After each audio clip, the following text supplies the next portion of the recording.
In this video, we're going to look at solving equations with fractions and how we can eliminate fractions by multiplying by the least common multiple. And then that will allow us to work with integers in order to solve the equation. And then we're going to look at just reciprocating back and forth from words to numbers and from numbers back to words. So with this first equation, notice we've got fractions involved. And we've got our denominators, fourths and eighths. So what we would say is, what is the LCM? What's the least common multiple of 4 and 8? And it would be 8. So what we're going to do is multiply the entire equation by 8 and use the distributive property to multiply every term by 8. So what you would get here is negative 24 fourths times x minus 16 equal to 8 times negative 7/8 x would be negative 56/8 x, and 8 times negative 4 would be negative 32. And then what you want to do at this point is to just simplify. So negative 24 fourths would be negative 6x minus 16. Negative 56/8 would be negative 7x minus 32. And as you can see, we don't have fractions anymore. We have integers, and we also have an equation that's really 8 times bigger than this one, because we multiplied everything by 8. So notice from our class discussion, if I look at the coefficients, negative 7, negative 6, I know I'm going to have one solution.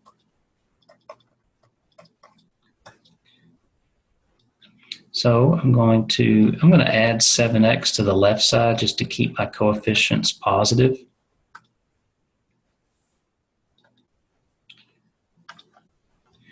And so this goes to 0, and this is negative 32, and this will be x minus 16. And then I can add 16 to both sides. And this goes to 0, and I'm left with negative 16. And of course, you can substitute negative 16 back into your calculator. Negative 3/4 times negative 16 minus 2, and hit enter, and that better equal negative 7/8 times negative 16 minus 4. So the result should equal, and so x equal negative 16 is your solution. This example, we would look at the denominators, and we see 3 and 4. Of course, we know this denominator is 1, so we're looking at the LCM of 3 and 4, and we would say it's 12. So we would multiply everything by 12. Using the distributive property, every term gets multiplied by 12. So this would give me 24 thirds times x minus 12 times negative 1, so negative 12, and 12 times 1/4, and I get 12/4. Again, I want to simplify, and that's going to give me 8x minus 12 equals 3. And I'm going to add the 12 to both sides. And this goes to 0. So I'm left with 8x is equal to 15, and divide both sides by 8, and x would equal 15 eighths, or if you want to write it as a decimal, 1 and 875 thousandths. Both of these answers would be correct. And again, if you want to check, you can use your calculator and type it in as you see it. 2/3 times 15 eighths minus 1 should equal 1/4. So you would type this into the calculator as you see it with parentheses, and you should get 25 hundredths on both sides. And all that tells you is that negative 15 eighths or 15 eighths or 1 and 875 thousandths, they mean the same. This says that this is the correct answer. Number 4, notice we've got a distributive property implied here with the factor of 2/3. Now we can look at it and say our LCM would be 3. So we're just going to multiply the entire equation by 3. But notice this is just one big term. This is 2/3 times all of this. So 2/3 times this entire term is equal to 3 times this entire term, 3 times this term, and 3 times this term. So what you would get is 6/3 times x minus 4 is equal to 12/3, because 3 times 4/3 would be 12/3, plus 3 times 2x, which would be 6x. Continue to simplify, so 6/3 would be 2, 12/3 would be 4, and now you want to distribute. So I'm just distributing now with an integer of 2. I could have distributed with the fraction 2/3 and then multiplied everything by 3, but I chose this route.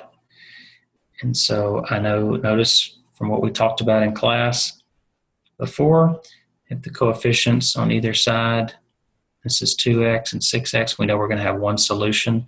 So I'm just going to subtract the 2x to both sides. This goes to 0. This is negative 8 equals 4 plus 4x. And if I subtract 4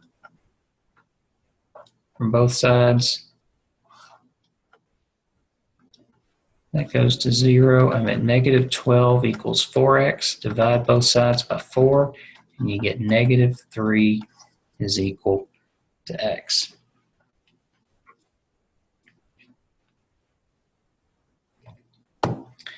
Again, like I said, you can always check by substituting your value in, looking for equality on the left side and on the right side.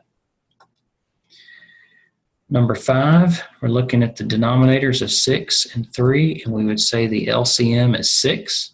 So we're going to multiply the entire equation by 6.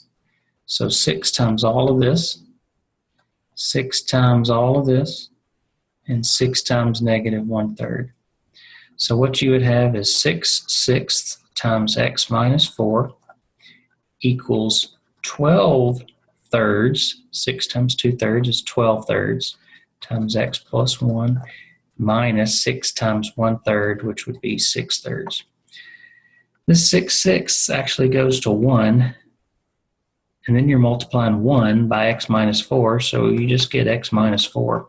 12/3 is 4, and you're multiplying that by x plus 1, and 6/3 goes to 2. So now you're going to distribute here, and you get x minus 4 equals 4x plus 4 minus 2. And you want to combine what you can on either side, so I get x minus 4 equals 4x plus 2.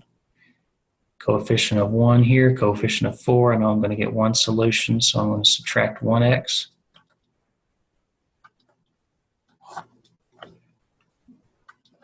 So this goes to 0. This is negative 4 equals 3x plus 2. And now I'm going to subtract 2 from both sides, and I'm going to get, that goes to 0, and I'm left with 3x equal negative 6. So x is equal to negative 2 once you divide both sides by 3.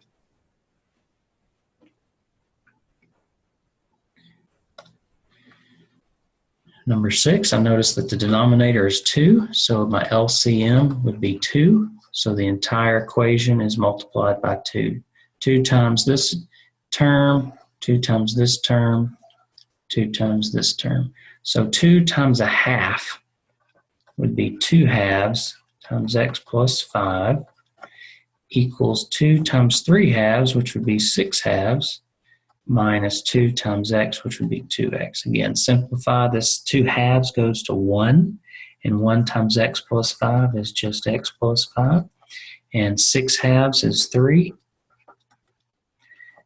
Negative 2, positive 1. I know I'm going to get one solution, so I'm going to add 2x to both sides here.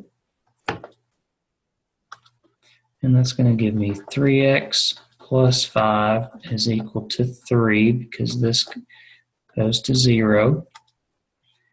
And then I'm going to subtract 5 and subtract 5. And that goes to 0, and you're left with 3x equal negative 2. So x is negative 2/3. Again, you can always go back and check your work.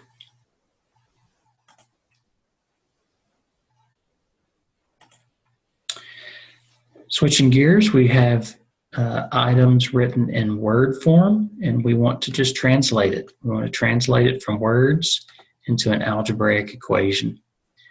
So what we take here is this is 4/5, and it says we want to take 4/5 of a number, which would imply that we're going to multiply that, and we know that it is equal to 5/8.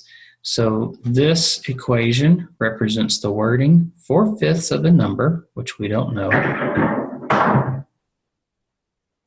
is equal to 5/8.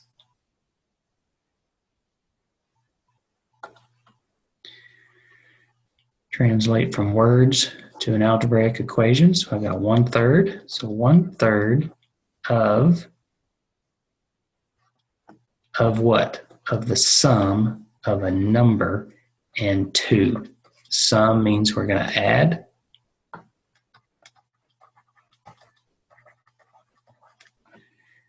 So I'm taking the 1/3 of the sum of a number and 2. So as I'm reading it, the sum of a number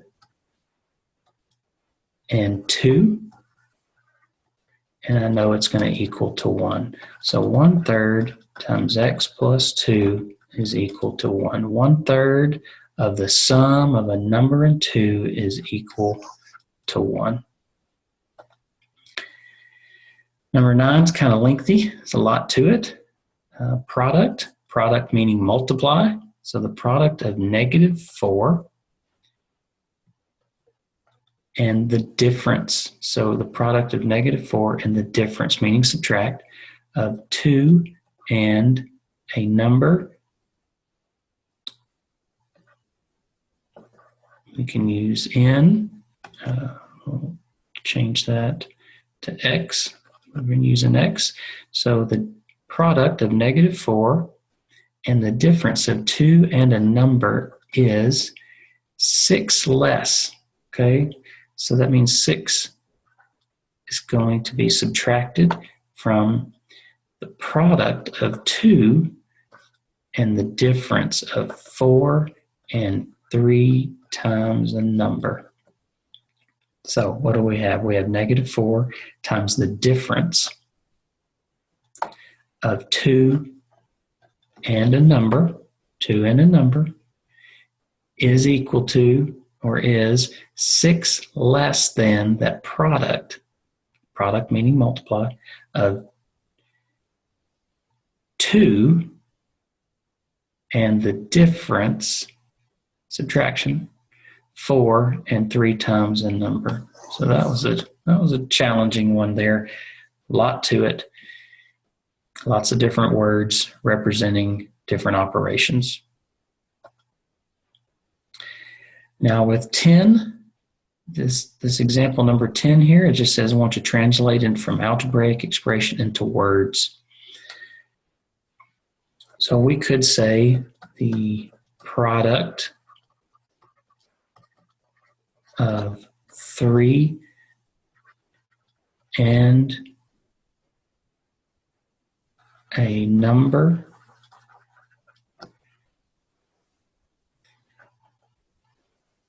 minus 6 is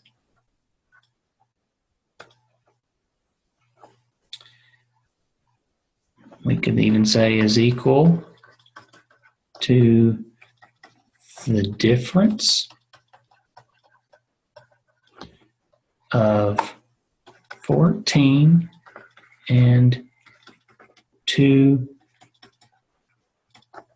times a number. This was just one example of many ways we could write this. I could also started out as the difference of 3 times a number and 6 is equal to the difference of 14 and 2 times a number.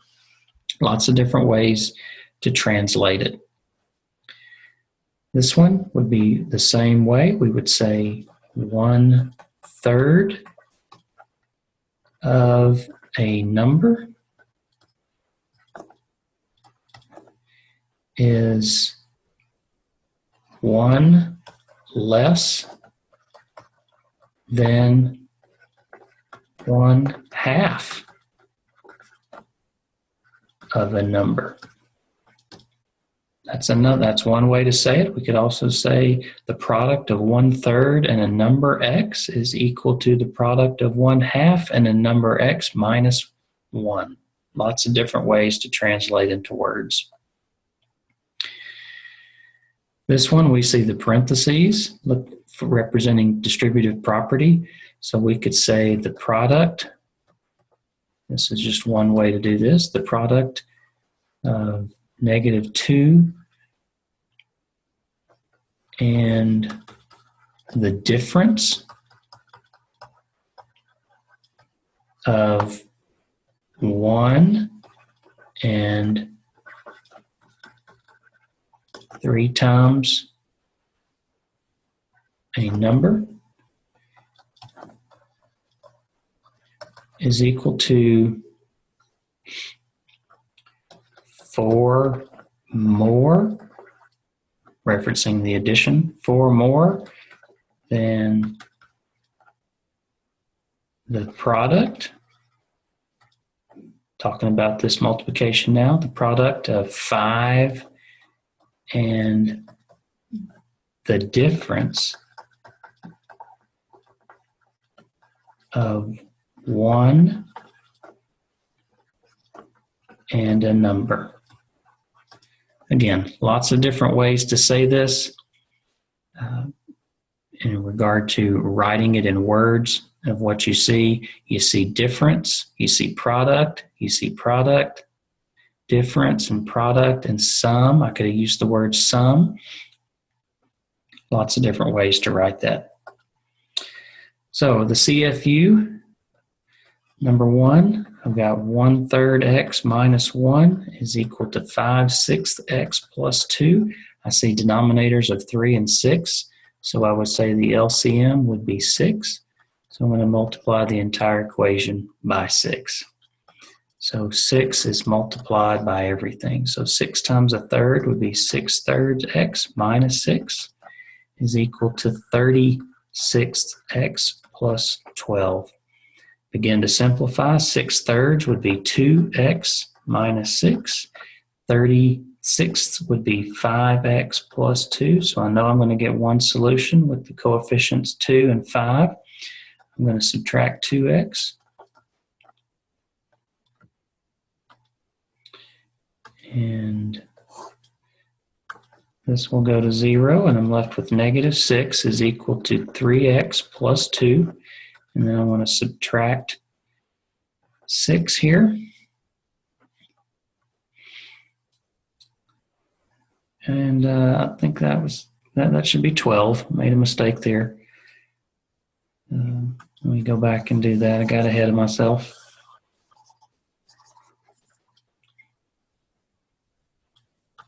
So that would be 6/3 x minus 6 is equal to 36 x plus 6 times 2 would be 12. So that's going to be 2x minus 6 is equal to 5x plus 12. And I'm going to subtract 2x. Sorry about that delay there. This will be 3x plus 12. And if I subtract 12 on both sides,